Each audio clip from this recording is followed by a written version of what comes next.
ஒரு பீட்டில் இனம் pier பாட்டிலால் extinct ஆயிருக்குன்னு சொன்னா உங்களால் அதை நம்ப முடியுதா? ஜுலோடிமார்ஃபா பெக்கேவில்லை. இதுக்கு ஆஸ்திரேலியாவை சேர்ந்த ஒரு பீட்டில் வகை. பார்க்க பெருசா ஆரஞ்சு கலர்ல பளபளன்னு இருக்கும். இதுகளை பொறுத்த வரைக்கும் யாரு நல்லா ஆரஞ்சு கலரா பெருசா இருக்காங்களோ அவங்க தான் கெத்து, அவங்க தான் வந்துட்டு மேல. ஸோ இந்த மேல் பீட்டில்ஸ் எல்லாம் மேட் பண்றதுக்காக ஃபீமேல்ஸ் தேடும் போது நல்ல ஆரஞ்சு கலர்ல பளபளன்னு பெருசா இருக்கிற மாதிரி பீட்டில்ஸா தேடுமாமா. ஒரு பியர் பாட்டில் நீங்க பாத்தீங்கன்னா எக்ஸாக்டா இதே டிஸ்கிரிப்ஷன்ல தானே இருக்கும். ஒரு ஆரஞ்சிஷ் ப்ரௌனா பளபளன்னு பெருசா இருக்கும் அல்லவா? ஸோ இந்த பீட்டில்ஸ் எல்லாம் வந்துட்டு அந்த பியர் பாட்டில் ஃபீமேல்ஸ் நினைச்சுக்குது. ஏன்னா இந்த அனிமல்ஸை பொறுத்த வரைக்கும் மேல்ஸ் ஃபீமேல்ஸ் அப்படிங்கிற அந்த கான்சியஸ்னஸ் எல்லாம் இருக்காது. அதுக்கு சில சயின்ஸ் தான் இருக்கும். இந்த மாதிரி எல்லாம் சில கேட்டகரிஸ்ல வந்துட்டு டிக் பண்ணுச்சு அப்படின்னா அது கூட போய் நம்ம மேட் பண்ணணும் அப்படின்னு சொல்லிட்டு அதுக்கெல்லாம் நினைச்சுக்கோங்க. சில நேரங்கள்ல இது மனிதர்கள் உருவாக்கின சில விஷயத்தை கூட இதுகளோட டைப்னு சொல்லி நினைச்சுக்கும். இதை வந்துட்டு சூப்பர் ஸ்டிமுலேஷன் சொல்லுவாங்க. ஸோ இந்த பீட்டில்ஸ் எல்லாம் வந்துட்டு பியர் பாட்டில்ஸ் பார்க்கும்போது வாழ்ந்தா இவ கூட தாண்டா அப்படின்னு சொல்லிட்டு பியர் பாட்டில்ஸ் கூட போய் மேட் பண்ண ஸ்டார்ட் பண்ணிருக்கு. ராத்திரி பகலா உட்காந்து ஹம் பண்ணிட்டு இருந்திருக்கு. இந்த மாதிரி நேரத்தில் வந்துட்டு அந்த மேல்ஸ் வல்னரபிளா இருக்குமா? ஸோ மீதி பிரெடேட்டர்ஸ் வந்துட்டு அந்த மேல்ஸை பிடிக்கிறதுக்கு ரொம்ப ஈஸியா இருந்திருக்கு. சில நேரங்கள்ல இதுக்கு மேட் பண்ணிட்டு இருக்கும்போது எறும்புகள்லாம் வந்து கடிச்சு இதுகளை சாப்பிட்டு இருக்குது. சில டைம் இந்த மேல்ஸ் வந்துட்டு டயர்ட் ஆகி டீஹைட்ரேஷன்ல கூட செத்து இருக்குது. அந்த நேரத்தில் ரியலான ஏதாச்சும் ஒரு ஃபீமேல் பீட்டில் வந்தா கூட நீ ஓரமா போ அப்படின்னு தள்ளி விட்டு போட்டு இந்த பீர் பாட்டில் மேலேயே அதுகளோட மொத்த அட்டென்ஷனையும் கொடுத்துட்டு வந்துருக்குது. இது வந்துட்டு சில பேருக்கு ரிலேட்டபிளா இருக்கும். என்னதான் நிறைய பேர் நம்ம மேல எஃபர்ட்ஸ் போட்டிருந்தாலும் நம்ம அதையெல்லாம் விட்டு போட்டு நம்ம வேற சைடில் எஃபர்ட்ஸ் போட்டுக்கிட்டு இருப்போம்.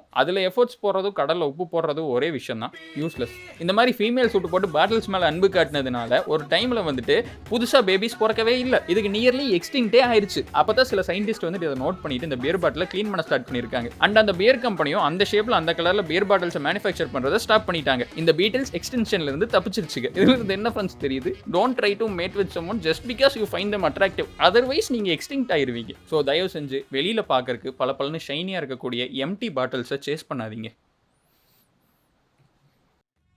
இப்போ ரீசன்ட் ஸ்டடீஸ்ல என்ன கண்டுபிடிச்சிருக்காங்க அப்படின்னா இந்த பீட்டில்ஸ் வந்துட்டு ஆரஞ்சு கலர் சேஃப்டி கோன்ஸ் கூடயும் சேஃப்டி வெஸ்ட் கூடயும் மேட் பண்ண ட்ரை பண்ணிருக்கு. ஸோ பேசிக்கலி எது ஆரஞ்சு கலர்ல இருக்குதோ அது கூட எல்லாம் மேட் பண்ண ட்ரை பண்ணுது.